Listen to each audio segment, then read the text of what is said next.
नमस्कार, आदाब। मैं सुशील। द फील्ड में आज हम बात करेंगे पंजाब की।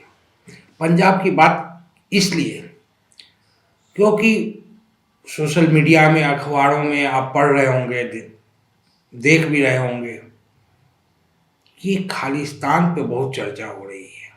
एक बात बहुत स्पष्ट करते हैं कि जब हम खालिस्तान और पंजाब की बात कर रहे हैं तो यह जरूरी नहीं है कि किसी के सोच से हम सहमत हों। हम या आप किसी की सोच से सहमत नहीं हो सकते। ये मुल्क बहुत बड़ा है। मुल्क के में अलग अलग संवैधानिक हिस्से हैं। जब संवैधानिक हिस्से बोलते हैं या हम कहते हैं तो इसका मतलब है कि हिंदुस्तान यूनियन ऑफ स्टेट है। हिंदुस्तान जो है यूनियन है, राज्यों का एक समूह है जो एक संविधान के जरिए आपस में जुड़कर भारत बना है, जो 1947 के बाद हम लोग पढ़ते हैं, देखते हैं और महसूस करते हैं। शायद जमीनी हकीकत भी है। वारिस पंजाब दे एक संगठन है जिसने आरएसएस के हिंदू राष्ट्र की बोलती को बंद कर दिया है। मैं इन दिनों दो तीन आरएसएस के नेताओं से बात करने की कोशिश की कि ये पंजाब में जो खालिस्तान का हो रहा है, इस पर आप लोग क्यों नहीं प्रतिक्रिया देते हैं? क्या पंजाबी हिंदू नहीं है? उन्होंने कहा इस पर हम कोई प्रतिक्रिया नहीं देंगे। मैं नाम नहीं बताऊंगा, लेकिन उन्होंने साथ में ये कहा कि गुरु नानक जो थे, सिख धर्म के प्रवर्तक जो थे, गुरु जो थे, वो हिंदू खत्री थे। तो हमने कहा यही बात आप मीडिया में कह दीजिए। कहे ये ठीक नहीं होगा। पहले हम लोग समझे कि खालिस्तान पंजाब का कितना सच है। खालिस्तान पंजाब का उतना ही सच है जितना बनारस में पैदा होने वाला एक इंसान अपने आप को बनारसी कहता है, जितना कश्मीर में पैदा होने वाला इंसान, मजहब चाहे कुछ भी हो, वो अपने आप को कश्मीरी कहता है। गुजरात में पैदा होने वाला एक इंसान, मजहब कुछ भी हो, वो अपने आप को गुजराती कहता है। बिहार में पैदा होने वाला, बिहार के भोजपुर में पैदा होने वाला, वो अपने आप को भोजपुरिया कहता है। उसे उतना ही अच्छा लगता है। भोजपुर में भोजपुरिया वहाँ का सच है, गुजरात में गुजराती वहाँ का सच है। उसी तरीके से हम और आप माने ना माने, हो सकता है हमारे आपके राजनीतिक दृष्टिकोण अलग हो सकते हैं, सोच अलग हो सकती है, लेकिन जमीन की हकीकत पर जब आप जाएंगे, जिस जमीन पे लोग रहते हैं, वहाँ ये लाजमी हो जाता है कि उस हकीकत को हमको मानना पड़ता है। भारत विभिन्नताओं से भरा देश है। पंजाब में आप किसी भी गांव में चले जाइए, वहाँ का छोटा बच्चा जिसकी थोड़ी समझ आ गई है, खासकर आप 8वीं क्लास के बच्चों से बात कीजिए, अपने आप को खालसा कहते हैं, खालसा के बंदे कहते हैं। इसलिए हम कह रहे हैं पंजाब में खालिस्तानी कहने का मतलब कोई राजनीतिक धारा नहीं है, वहाँ के जीवन का हिस्सा है। खालसा सिख मजहब का, सिख धर्म का अभिन्न हिस्सा है, जो गुरु गोविंद सिंह ने स्थापना की थी कि मजहब को कैसे हम बचा के रखेंगे, उसके लिए खालसा पंथ बनाई गई थी। तो फिर हम खालिस्तान शब्द से इतनी नफरत क्यों करते हैं? फिर हम आक्रामक होकर क्यों दिखते हैं? उसकी वजह है कि आरएसएस ने, राष्ट्रीय स्वयंसेवक संघ ने, जो एक अखंड भारत का स्वप्न, ख्वाहिश लोगों के अंदर भरा है, खासकर मध्यम वर्गीय जो हैं, बहुसंख्यक हिंदू। पौराणिक भारत कुछ भी हो सकता है। पौराणिक भारत तो हमारा अफगानिस्तान में था, आज अफगानिस्तान हमारे पास नहीं है। पौराणिक भारत हमारा पाकिस्तान में था, नहीं है। तो हम आज की भारत की बात करें या पौराणिक भारत की बात करें? आज के भारत में सबकी पहचान अलग अलग है। आपको मैं बताऊं कि तमिलनाडु में लोग हिंदी से नफरत करते हैं, क्योंकि वहाँ हिंदी को राजनीतिक तौर पे समझा जाता है और संघ परिवार के कारण समझा जाता है। अगर देश के अंदर, चाहे उत्तर पूर्वी राज्यों को आप ले लीजिए, उत्तर पूर्वी राज्यों में मिजोरम, एक वक्त में लाल डेंगा वहाँ पे बागी होते थे, बाद में वहाँ मुख्यमंत्री बने, नागालैंड, ये सब राज्यों में आप देखिए जो बागी बने वो फिर मेन स्ट्रीम में आए, क्योंकि भारत सरकार ने एक बातचीत का फोरम रखा था कि हम बातचीत करेंगे, ये अपने लोग हैं।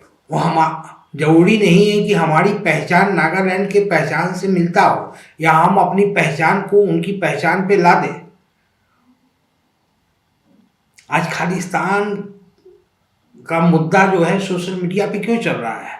आपको पता होगा कि 1980 के ज़माने में जब पंजाब के अंदर एक चरमपंथ आंदोलन हुआ, वहाँ के लोगों ने वो एहसास कहीं ना कहीं इस बात का हुआ, दिल्ली हमें वो हिस्सेदारी नहीं देना चाहती जो हमारा हक है। और यही बात तो सभी जगह उठता है। नीतीश कुमार क्या कहते हैं? बिहार को विशेष राज्य का दर्जा नहीं मिला। झारखंड के चीफ मिनिस्टर क्या कहते हैं? हमारे साथ अन्याय हुआ। सबका मतलब एक ही है, कहने का तरीका भले अलग हो। आपको हम बताएं कि पंजाब में जब मैं बोल रहा हूं कि खालिस्तान शब्द और भिंडरावाला, जनरल भिंडरावाला जिसको हम लोग भारत सरकार की परिभाषा में आतंकवादी मानते हैं, वहाँ के बच्चे बच्चे की जुबान पे है। दिल्ली में किसान आंदोलन हुआ था, हम कवर कर रहे थे, 50 ऐसे ट्रैक्टर थे जिसके बोनट पे भिंडरावाली की तस्वीर लगी थी। वहां सम्मान के साथ देखा जाता है पंजाब के अंदर। आप तमिलनाडु चले जाइए, तमिलनाडु में आप पाएंगे कि प्रभाकरण आतंकवादी हो सकता है, लेकिन तमिलनाडु वालों के लिए प्रभाकरण आतंकवादी नहीं है, तो एक रॉबिन हुड है। लेकिन फिर हम ये समझें कि 1980 में जो पंजाब में खालिस्तान चरमपंथ आंदोलन हुआ, बहुत बड़े स्तर पे हिंसा हुई, उसमें लगभग सरकारी आंकड़ा अगर माने तो लगभग 22,000 लोग मारे गए थे, जिसमें अकेले 12,000 नागरिक थे, पंजाब के नागरिक मारे गए और लगभग 2,000 सुरक्षा बल मारे गए। अब शांति लौट आई, चुनाव हुए, सरकारें काम कर रही है, लेकिन आखिर ऐसी क्या नाराजगी है वहाँ? हम लोग तो अमृत महोत्सव मना रहे हैं आज़ादी का, और इस अमृत महोत्सव के शनक में हम अमृतसर क्यों नहीं देखना चाहते? इस अमृत महोत्सव के शनक में हम अमृतसर के अमृतपाल सिंह को क्यों नहीं सुनना चाहते? 29 साल का नौजवान है, वो क्या कह रहा है? वो ये कह रहा है कि मैं भारतीय नहीं हूँ, मैं हिंदुस्तानी नहीं हूँ, मैं भारतीय पासपोर्ट पे यात्रा करता हूँ क्योंकि वो यात्रा के लिए एक दस्तावेज है, इसके अलावा कुछ नहीं है। वो अपनी बात ही कह रहा है। आप जरूर ये कह सकते हैं कि एक अभी अजनाला में जो एक पुलिस स्टेशन पे कुछ हिंसा भड़की, उसके एवज में उसके पास जवाब है, उसका आंसर किसी के उत्तर किसी के पास नहीं है, कोई देना नहीं चाह रहा है, न वहाँ की राज्य सरकार देना चाह रही है, न दिल्ली की सरकार देना चाह रही है। वो कह रहा है कि हमारे नॉन वायलेंस, हमारे अहिंसक आंदोलन को जानबूझकर प्रभोग किया जाता है, उग्र बनाया जाता है, और बाद में हमें हिंसा का मुजरिम ठहरा दिया जाता है। तो आपने तो देखा ही होगा कि किस तरीके से दिल्ली में किसान आंदोलन हुआ, और किसान आंदोलन का हश्र क्या हुआ कि लाल किले तक बात पहुंच गई। लाल किले में लोगों ने झंडा फहरा दिया। उस घटना से मैं सहमत नहीं हूँ। हिंसा का लोकतंत्र में कोई जगह है ही नहीं। कौन है जो नफरत और हिंसा का समर्थन करेगा? दरअसल बात क्या है कि जहाँ जहाँ अलगाववाद की बात आ रही है, उसके लिए ना लाल डेंगा जिम्मेदार है, ना कश्मीरी जिम्मेदार है, और न अमृतपाल सिंह जिम्मेदार हैं। 1992 बाबरी मस्जिद गिराने के बाद देश के अंदर जो हालात बने, अमृतपाल सिंह कोट करता है कि आप बताइए पंजाब में किस मुसलमान को हमने मारा, किस हिंदू को मारा। मीडिया को सवाल करता है, मीडिया जवाब नहीं दे पाती है। जब मीडिया उससे पूछता है कि आप खालिस्तान जिंदाबाद बोलते हो, कहता है सुप्रीम कोर्ट ने कहा भाई खालिस्तान जिंदाबाद बोलो, उसमें कोई दिक्कत नहीं है, वायलेंस तो नहीं कर रहा है। भोजपुर का आदमी भोजपुर जिंदाबाद क्यों नहीं कह सकता? बिहार का बिहारी बिहार जिंदाबाद क्यों नहीं कह सकता? आपको पता है महाराष्ट्र में शिवसेना ने क्या पिटाई की थी उत्तर भारतीयों की? किस बात के लिए की थी? कि मराठी आपको बोलना पड़ेगा, जय महाराष्ट्र बोलना पड़ेगा। वहां जय महाराष्ट्र के नाम से तो पार्टी बनी हुई है। अमृतपाल सिंह तो यही कह रहा है। पंजाब में आपको बताएं 13 लोकसभा सीट है, 13 सांसद जीत के आते हैं। और ईमानदारी की बात बताएं, जब वो चुनाव प्रचार करने जाते हैं ना, तो खालिस्तान जिंदाबाद उनको बोलना पड़ता है, या वो खुद बोलते हैं, क्योंकि इससे लोगों और उनके बीचों की दूरियां कम होती है। क्योंकि जो जीतते हैं वहाँ पर चुनाव वो भी सिख ही हैं, और खालसा सिख धर्म से अलग नहीं है। अभी संगरूर जहाँ चीफ मिनिस्टर अभी जो है भगवंत मान, वो संगरूर के आम आदमी पार्टी के सांसद भी थे। जब वो चीफ मिनिस्टर बने, मुख्यमंत्री बन गए, तो शिरोमणि अकाली दल से सिमरनजीत सिंह मान वहाँ से चुनाव लड़े, और उन्होंने बोला खालिस्तान जिंदाबाद। बोला ही नहीं, आप उनके ट्विटर हैंडल पर जाके देखिए, वो लिखते हैं खालिस्तान का मैं समर्थक हूँ, और भारत की संसद में बैठते हैं। अगर खालिस्तान सबसे इतनी चीड़ है, उनको पकड़ के क्यों नहीं बंद कर देते? और चीड़ किस बात की है? आज खालिस्तान से आपकी चीड़ हो जाएगी, कल भोजपुर के भोजपुरी से हो जाएगी। आखिर ऐसी बात क्या है? बात एक ही है कि अलगाव भारत में कोई दूसरा नहीं पैदा कर रहा है। अलगाव की बात सिर्फ राष्ट्रीय स्वयंसेवक संघ, जो ये चाहती है कि हमारी सोच में आप आके ढल जाइए, आप अपनी सोच को खत्म कर दीजिए, आप अपनी विभिन्नता, अपनी पहचान को खत्म कर दीजिए, और आप हमारे हिस्से बन जाइए। भला आप स्वीकार करेंगे क्या? जो अलग अलग पहनावे हैं, कल आरएसएस कहेगी आप हाफ पैंट पहनना, फुल पैंट पहनना और टोपी लगाना शुरू कर, आप कर देंगे? नॉर्थ ईस्ट के लोगों का रहन सहन कुछ और है, आप उसको चेंज कर देंगे? तमिलनाडु के लोग जो पहनते हैं वहाँ के वातावरण के अनुसार, क्या क्लाइमेट के अनुसार, क्या आप उसको बदल देंगे? लेकिन जब जब आप बदलने की कोशिश करेंगे, तब तक अलगाववादी बात आएगी। अगर अमृतपाल सिंह का पूरा आप पढ़िए उसको, मैं मिला नहीं हूँ, मैं उसकी सोच से सहमत नहीं हो सकता, लेकिन हाँ उससे इसलिए सहमत है, सोच से सहमत नहीं, उससे इसलिए सहमत है क्योंकि वो एक पंजाबी है, सिख है, और भारत का संविधान उसको अपनी बात कहने की इजाज़त देता है। वो अपनी बात कह रहा है, उसको सुनना चाहिए। वो क्या कह रहा है, आइए डिबेट कीजिए। हम लाल डेंगा से बात कर सकते हैं मिजोरम में, हिजबुल मुजाहिदीन से कश्मीर में हम बात कर सकते हैं, अलग अलग नागालैंड में तो भारत सरकार बात करती ही है, असम में हमने बात किया है, जो बागी हुए, जो हिंदुस्तान को नहीं मानते थे। तो क्या बात नहीं की जा सकती है कि आखिर ऐसी क्या बात है, क्यों गुस्सा हो? लेकिन हम बात करना नहीं चाहते क्योंकि हमारे एजेंडे जो है उनको डर लग रहा है। अमृतपाल हर इंटरव्यू में आप सुनिए, जो भी जितने भी इंटरव्यू दिया सब में वो जिक्र कर रहा है कि पंजाब में कोई सांप्रदायिक हिंसा नहीं होती है, पंजाब में कोई जुनैद और नासिर नहीं मारा जाता है, बीजेपी राज्यों में ही क्यों मारा जाता है? मस्जिदों पे जब आप झंडे लगाते हो, सरदारों को भी डर लग रहा है कि आप गुरुद्वारे पे भी झंडे लगाओगे। वो बोलता है। भारत की मीडिया क्या है, हम लोग की मीडिया क्या है? संघ की सोच है। वो जाता है कृपान लेके जाता है, कृपान लेके तो हमारे संसद में भी आप जितने भी पंजाब से सांसद जीत के आते हैं वो कृपान लेके जाते हैं। वो गोल्डन टेम्पल जाता है अमृतसर में, जो स्वर्ण मंदिर है, हथियारों के साथ। वो कहता है मेरे गुरु ग्रंथ साहब में ये लिखा हुआ है कि अपनी सुरक्षा के लिए हथियार बंद रहो, इसमें दिक्कत क्या है? कहता है मेरे मजहब की, मेरे धर्म की पवित्रता अपने आप में अलग है, हिंदू धर्म की पवित्रता अपने आप में अलग है, मुस्लिम धर्म की पवित्रता अपने आप में अलग है। आप तीनों को क्यों मिला रहे हो? अगर हमारी पवित्रता को आप हमारे मजहब को अपने मजहब के अनुसार देखना शुरू करोगे, इसका मतलब है कि आप हिंदू राष्ट्र यहाँ पे भी लाना चाहते हो। वो बार बार कह रहा है।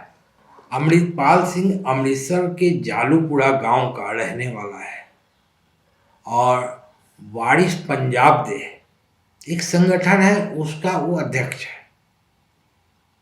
और वो अपने गांव में उसकी, जो मैंने पढ़ा, जो मैंने समझा, अपने गांव में वो ड्रग्स जो नशे के शिकार हो चुके हैं उनकी लत छुड़ाने के लिए एक रिहैबिलिटेशन सेंटर चलाता है, जिसमें अमृतपाल सिंह की माताजी सेवादार की भूमिका में रहती हैं, खाना बनाती हैं लोग। और उसमें उसका वो जब भी आप कोई भी इंटरव्यू देखें, वो बार बार एक शिकायत कर रहा है कि हमारे राज्य में नशा सबसे खतरनाक दौर में पहुंच गया है, ड्रग्स बहुत बड़े पैमाने पे है।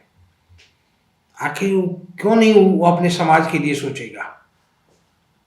सरकार फिर इस समस्या को देख क्यों नहीं रही? अगर अमृतपाल सिंह यह बात उठा रहा है तो ड्रग्स की समस्या का समाधान क्यों नहीं ढूंढती है सरकार? कहता है हमारे यही तो लोग हैं। 29 साल का नौजवान अगर ड्रग्स को लेके सोच रहा है तो ये सबसे बड़ी सोच है। वो और क्या कहता है? वो कहता है बड़ी बड़ी कंपनियां हमारे गाँव में आ रही है, हमारे छोटे छोटे जो बिजनेस हैं वो खत्म हो रहे हैं, हमें बड़ी कंपनियां नहीं चाहिए, पेट भरने के लिए 2 रोटी और दाल ही तो चाहिए। ये बड़ी कंपनियां हमारी ज़मीन ले रही हैं, हमारे लोग बेरोजगार हो रहे हैं। ये सवाल हर कोई उठा रहा है। अभी हम आजमगढ़ में थे, वहाँ खिड़िया के बाग में एक आंदोलन चल रहा है, वहाँ पे भी यही सवाल आ रहा है कि हमें एयरपोर्ट नहीं चाहिए, हमें हमारा खेत रहने दो। तो फिर अमृतपाल सिंह कौन सा ऐसा मुद्दा उठा रहा है जो भारत विरोधी हो गया? हाँ, दिल्ली की मीडिया आपको नहीं बताएगी जो हम आपको बता रहे हैं। अमृतपाल सिंह ने किसी की हत्या की क्या? मैं उस अमृतपाल सिंह की वकालत नहीं कर रहा हूँ, लेकिन मैं उस विचार की वकालत करूँगा कि उसने कुछ सवाल खड़े किए हैं। उस सवाल का जवाब हमें देना होगा। और ये सवाल हर वक्त में वो कहता है कि आप हमें मार दें, कोई दिक्कत नहीं है, आप पूरे पंजाबी कौम को मार दें, इस सवाल से सत्ता को टकराना ही पड़ेगा।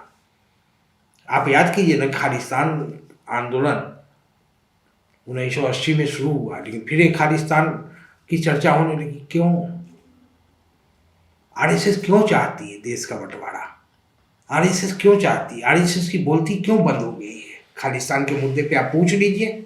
जितने हिंदू धर्म के तथाकथित हिंदुत्व के प्रचारक हैं, जो कल घरों में मुसलमानों के घरों में घुस कर जय श्री राम कहवा रहे हैं, अखंड भारत जिंदाबाद करवा रहे हैं, पंजाब जाकर क्यों नहीं देख रहे हैं?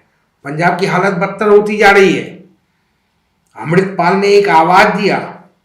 और आपको अंदर की बात बताएं, पंजाब में जो हिंदू लोग रह रहे हैं, हिंसा नहीं भड़की है बड़े पैमाने पे। उसकी वजह यह है कि वहाँ हिंदू कोई प्रतिक्रिया नहीं देने की हालत में नहीं है। वहाँ का नौजवान बेरोजगार है, ड्रग्स का आदी हो चुका है। और दिल्ली की सत्ता क्या कहती है?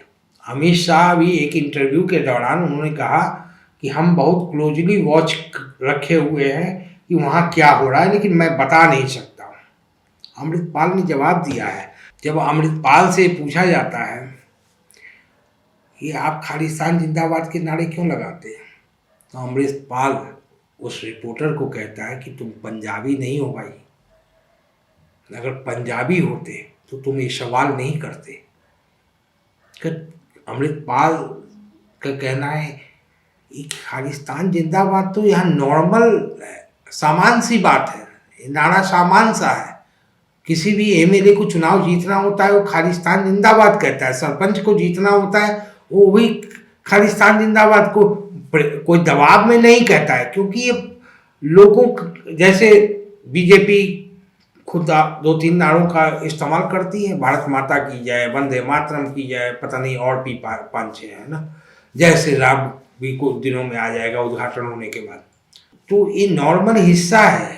राम राम कहना गांव में एक सामान्य दिनचर्या है लोगों का। आप उत्तर प्रदेश में चले जाइए, गांव में सुबह लोग उठ के बोलते हैं राम राम, लेकिन इसका मतलब वो राजनैतिक नहीं है। उसी तरीके से खालिस्तान जिंदाबाद का नारा अगर आपको सुनाई देता है पंजाब के गाँव में, तो राजनैतिक नहीं है। वही बात अमृतपाल बार बार कह रहा है, लेकिन हाँ, आरएसएस इसको राजनीतिक समझती है। आरएसएस आपके खाने पीने को राजनीतिक समझती है, तभी तो खाने पीने पे बैकआउट होता है कि आप ये खाना मत खाओ, वो खाना मत खाओ। आरएसएस आपके पहनने ओढ़ने पे को राजनीतिक समझती है। आरएसएस आपके नामों को लेकर राजनीतिक हो जाती है। आप देख ही रहे हैं, प्रयागराज जो है उत्तर प्रदेश, वहाँ प्रयागराज नाम रखा गया, मुगलसराय का नाम दीनदयाल उपाध्याय रख दिया गया। अभी 4 दिन पहले महाराष्ट्र में औरंगाबाद का नाम संभाजी नगर रख दिया गया। दिल्ली में कोई साइन बोर्ड को पेंटिंग करते नजर आ जाएगा, मतलब कोई काम तो है नहीं, आपको यही काम ही मिला है। इस बात से पंजाब के लोग डरे हुए। जब अमृतपाल से सवाल किया जाता है कि आप खालिस्तान जिंदाबाद का नारा लगाते हो तो क्या आप सुप्रीम कोर्ट को चैलेंज करते हो, तो वो कहता है क्या आप हिंदू राष्ट्र का जब नारा लगाते हैं तो आप सुप्रीम कोर्ट को चैलेंज करते हैं। पलटकर सवाल आरएसएस पर आ गया, जवाब नहीं है। कहता है हिंदू राष्ट्र है कहाँ, कहाँ पे हिंदू राष्ट्र है? हमारे यहाँ तो खालसा का राज्य है, हम कह सकते हैं। आपका हिंदू राष्ट्र कहाँ है? आप तो लोगों को डरा रहे हो, जुनैद और नासिर को मारते हो, कभी अखलाक को मारते हो। वो कहता है कि हर इंसान को आप हिंदू बनाना चाह रहे हैं। डर तो यहाँ है। हिंदू राष्ट्र में वो कहता है किसी दूसरे की पहचान शामिल नहीं है। आरएसएस के हिंदू राष्ट्र में किसी दूसरे की पहचान शामिल नहीं है। हाँ, हिंसा के बारे में वो कहता है कि देखिए मिलिटेंसी जो है वो हम स्टार्ट नहीं कर सकते, हिंसा हम स्टार्ट नहीं कर सकते। कोई ऐसी चीज़ नहीं है कि आप इसको स्टार्ट कर देंगे। ये जनता के अंदर खुद एक भावना आ जाती है कि सत्ता हमें हमारी हिस्सेदारी तय नहीं कर रही है या हमारे साथ असमान व्यवहार कर रही है। फिर जनता उससे निकलने के लिए हिंसा का रास्ता अपना लेती है, लेकिन ये भी ठीक रास्ता नहीं है। इस लोकतंत्र में हिंसा के जरिए आप कुछ हासिल करेंगे, बिल्कुल निहायत गलत और असंगत है। हिंसा के जरिए आप कुछ भी हासिल नहीं करेंगे।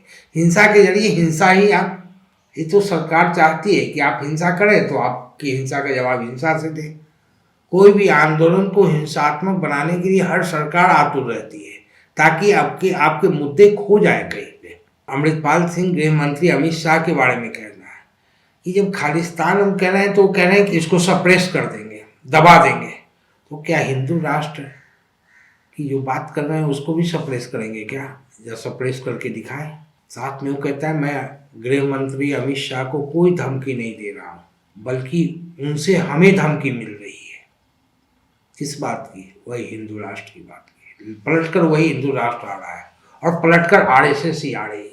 जब अमृतपाल सिंह से पूछा गया कि आप किसकी लड़ाई लड़ रहे हैं, आपकी लड़ाई का मुद्दा क्या है, तो कहता है ड्रग्स यहाँ पे बहुत ज़्यादा है, ड्रग्स का कारोबार हम बंद करना चाहते हैं। आपको पता होगा कि मुद्रा पोर्ट जो है गुजरात में, वहाँ पे ड्रग्स का बहुत बड़ा खेप पकड़ाया था। अडानी साहब के पास वो मुद्रा पोर्ट है, बहुत अरसे से है। तो ये सब ड्रग्स आता है तो खपत कहाँ होता है, उसी की तो बात कर रहा है। वो कह रहा है कि हम बड़े उद्योग के खिलाफ हैं, हमारी लड़ाई बड़े उद्योग के खिलाफ है, क्योंकि बड़े उद्योग जो आ रहे हैं पंजाब में, ये हमारे स्थानीय लेवल की जो इकोनॉमी है, जो ज़िंदगी जीने का हमारा साधन है, उसको ख़त्म कर रहे हैं। और ये सभी स्टेट में कर रहे हैं। आज की तारीख में प्राइवेटाइजेशन, हर चीज़ का प्राइवेटाइजेशन अपने पीक पर है, अपने उरूज पे है।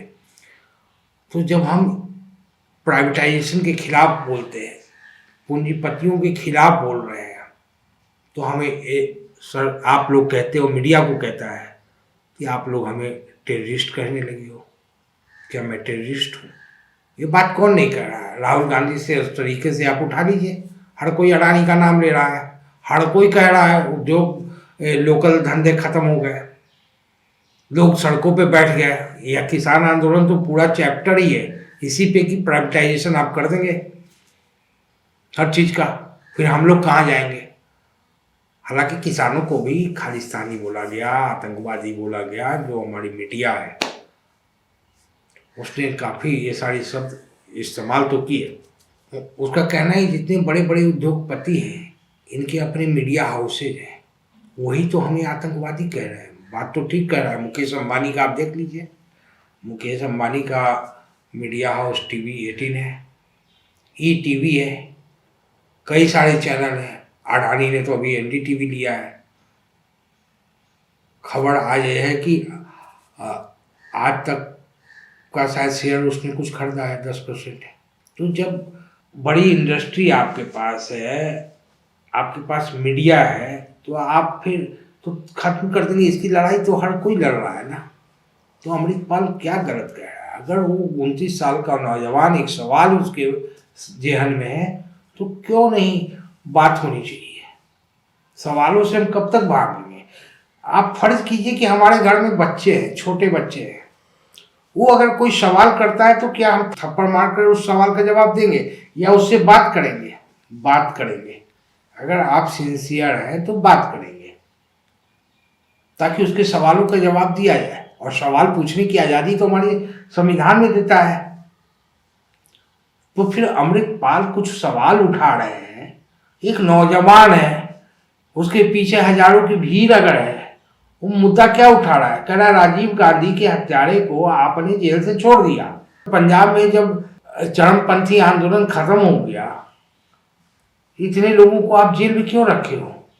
मोहाली के 52-53 सेक्टर में बंदी रिहाई आंदोलन भी चल रहा है, जिसमें पंजाबी हर दिन जा रहे हैं, कह रहे हैं कि हिंदुस्तान की जेलों में जो बंद रखे गए 20-20 साल हो गए, सजा से ज्यादा से डबल सजा काट चुके, छोड़ने को सरकार राजी नहीं है। वो आंदोलन कर रहे हैं और अहिंसक आंदोलन कर रहे हैं। लेकिन जब आप अहिंसक आंदोलन को सुनोगे नहीं, फिर एक स्वतः स्फूर्त जो है हिंसा भड़कती है, जो आंदोलन के लिए घातक होती है, नहीं भड़कनी चाहिए। लेकिन एक धैर्य की सीमा होती है जिसे सरकारों को पालन करना चाहिए। एक और आपको सच्चाई बताएं, पंजाब के जो चीफ मिनिस्टर हैं आम आदमी पार्टी के, भगवंत मान, परसों जब वो प्रेस कॉन्फ्रेंस कर रहे थे और जब अमृतपाल सिंह का सवाल आया तो जवाब क्या वो देते हैं कि देखो जी, अमृतपाल सिंह को पाकिस्तान पैसा दे रहा है, मैं इसमें कुछ नहीं कर सकता। उन्होंने अपनी जिम्मेदारी केंद्र सरकार पर थोप दी और केंद्र सरकार ने कहा हम राज्य सरकार से बात कर रहे हैं। आपको पता है 2024 में लोकसभा चुनाव है, पंजाब से 13 सीट है, 8 पर कांग्रेस चुनाव जीती है, 2 पर बीजेपी है, 3 पर अकाली दल है, आम आदमी पार्टी का एक भी सीट नहीं है। तो आने वाले वक्त में आप देखेंगे कि राज्य सरकार, अमृतपाल जो मुद्दे उठा रहे हैं, राज्य सरकार बिल्कुल उसको नहीं सुनेगी और चाहेगी कि इस गुस्से को दिल्ली के रास्ते कर दे। और जब दिल्ली के रास्ते होगा तो आम आदमी पार्टी को लोकसभा चुनाव में फायदा इसका होगा और सबसे ज़्यादा नुकसान कांग्रेस को होगा। कांग्रेस वहाँ से 8 सीट जीती है और आम आदमी पार्टी चाहती है कांग्रेस के 8 और बीजेपी की 2, 10 सीट पर अपना कब्जा जमाया। तो इस आपसी राजनीति में, आपसी सियासत में अमृतपाल सिंह के सवाल खो जाएंगे और दिल्ली मुंह नहीं खोलेगी खालिस्तान के मुद्दे पे। अगर वो ये कह देगी कि पंजाब की पंजाबियत पहचान को नकारा नहीं जा सकता है, तो दिल्ली में जो बीजेपी की सत्ता है जिसको, वो आरएसएस उसे पचा नहीं पाएगी। इसलिए दिल्ली मुंह नहीं खोलेगी, पंजाब की सरकार बात नहीं करेगी, जाहिर सी बात है एक अव्यवस्था तो फैलेगी। बहुत बहुत शुक्रिया।